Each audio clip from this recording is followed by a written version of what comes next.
Sheetal Trivedi, Assistant Professor from the Department of Pharmaceutical Technology. Welcome to the MOOC series, an initiative taken by the LG Institute of Pharmacy. In this session, we will see about the replication and cultivation of animal viruses and some of the factors which affect the viruses.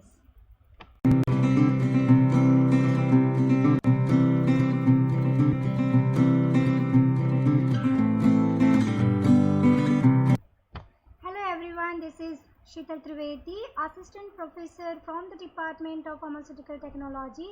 Welcome to the MOOC series, an initiative taken by LG Institute of Pharmacy. In this session, we will see basic information about viruses.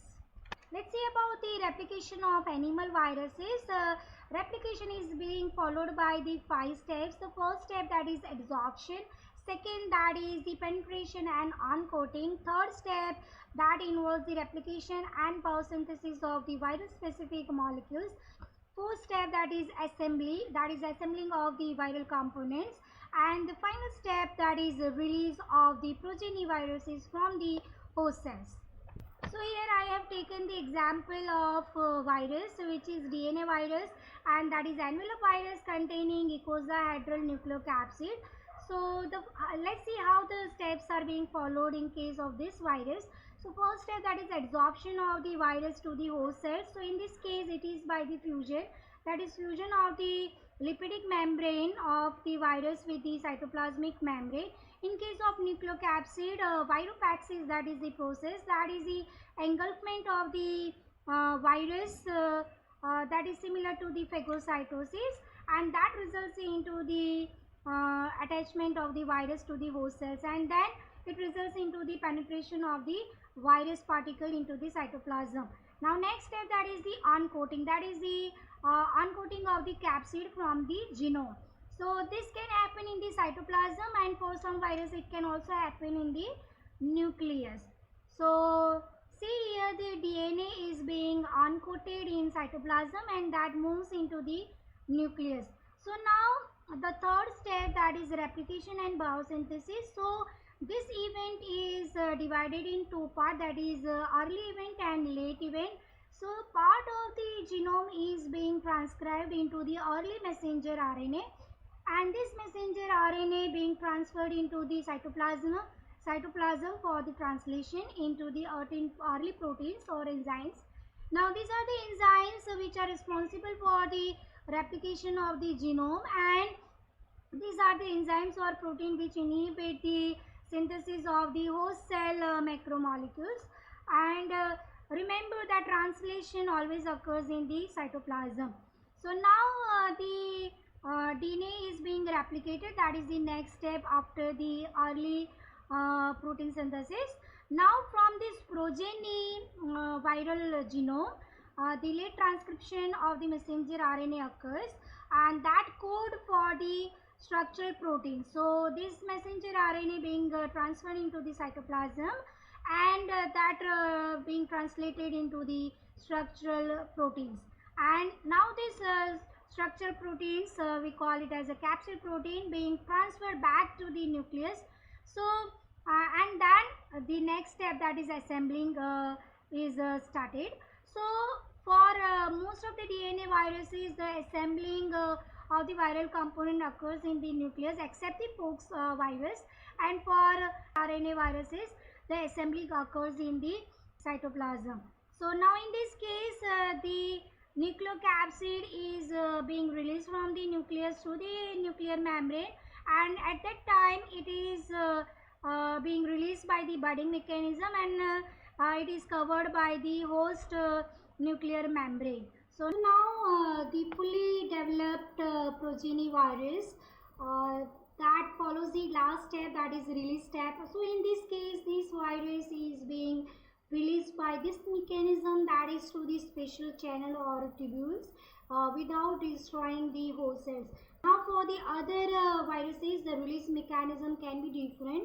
In case of nucleocapsid viruses or naked viruses, the viruses can be released by bursting the host cell, that is through the lysis of the host cells.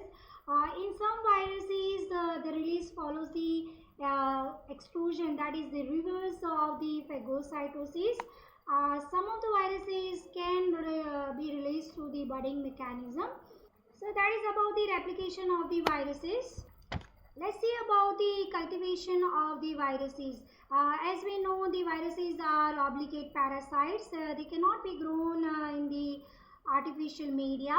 So the cultivation method that can be used, that the virus can be cultivated by inoculating into the live animals.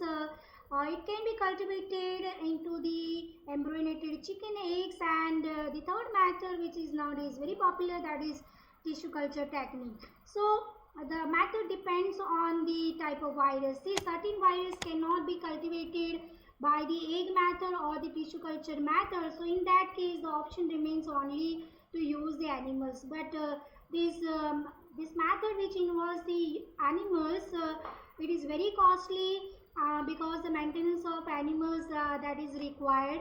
Even it is critical, the approval from the animal ethical committee is required. So that is so for this method, the animals like mice, hamster, guinea pig, monkeys can be used. And this method can be beneficial because in this method we can actually study the symptoms, so that can be helpful for the identification of the virus, and this can be used for the study of the oncogenesis by the virus also. In case of embryonated egg method, this embryonated chicken eggs can be used. Now, the different parts of the chicken egg support the growth of a particular virus. So, the particular virus can be inoculated by sterile needle into the various parts of the embryonated chicken egg, and then it can be cultivated. So, this method is very economical and very easy to perform, but this method also involves the risk. When this method is utilized for the vaccine production, that there are chances of the immune response because of the albumin sensitivity. The third technique, that is tissue culture technique. So in this case, the tissue culture can be of three types: organ culture, explant culture, and cell culture. So in organ culture technique, the specific organ is being inoculated by the particular virus, and the virus is cultivated. For example, rectal ring organ that is used as culture medium for the cultivation of the pathogenic virus, that is coronavirus, which specifically affect the respiratory tract. In case of explant culture, this is the tissue excised from the organ, and that is used for the cultivation of the virus. In case of cell culture, these are of different types. So based on the source from which cells are collected, the cells can be different in terms of its genetic makeup, that is the chromosome pairs that present in the cell, and the number of division that is possible, that is subculturing that is possible, depends on the source of the cells.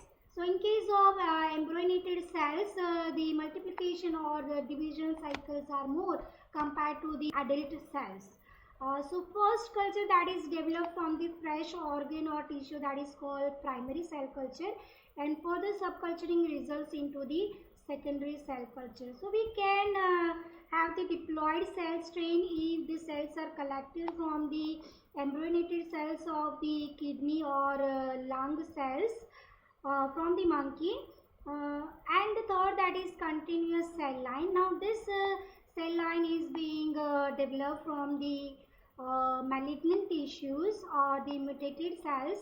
So all the cell cultures are having pros and cons. If we use primary cell cultures, this resembles the animals closely, but the number of divisions are limited, subculturing that is limited. In case of continuous cell line, well, these are taken from the malignant tissues, the number of division that is unlimited. That's why this cell line is called continuous cell line. Subculturing that is unlimited. We can say the cell won't die in this case. So very popular continuous cell line, that is HeLa cell line. and that is after the name of the patient from whom the cells are taken, and that is in 1951. So from that year this cell line is being subcultured and utilized for the research purpose. So we can study the viruses regarding their morphology, structural composition, genetic makeup, their multiplication behavior by this cultivation techniques. We can use this cultivation for the vaccine production also. For continuous cell line, these are obtained from the malignant tissue, so these are generally not used for the vaccine production. Look at the image. This is how the cell culture is being developed. So the medium that is used to support the growth of cells which are taken from the tissues of the animals. This medium may contain antibacterial which will prevent the growth of bacteria. In this image you can see the pointer. This represents the confluent layer of the cells. So merging of the cells, these are the merged cells. So single layer of the cells, that is called monolayer. So this is the first culture, represent the primary culture, and subculturing results into the secondary culture, and these cultures can be preserved by cryopreservation technique and can be used whenever required.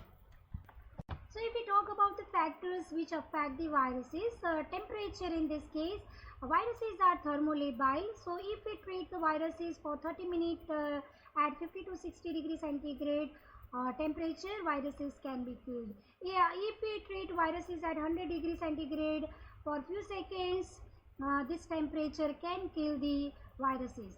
But viruses can survive at low temperature, and this is actually used for the preservation also. So minus 40 to minus 70 degrees centigrade temperature can be used for the preservation of the viruses. So this can preserve the viability of the viruses. UV and ionizing radiation like X-ray and gamma rays, these rays causes the changes in genome of the viruses and kill the viruses. Certain chemicals like ether, chloroform, bile salts, certain oxidizing agents, these chemicals kill the viruses. One more information on virus is that the virus term is having no plural term in Latin language. And one more term is there, viroids. These are simply nucleic acid which can cause infection mostly in plants. These are the references. The images are taken from the Google. So that's all. Thank you for watching this video. For more updates, you can like, share and subscribe our YouTube channel, that is Pharma Ignite. Press the bell button for the notification.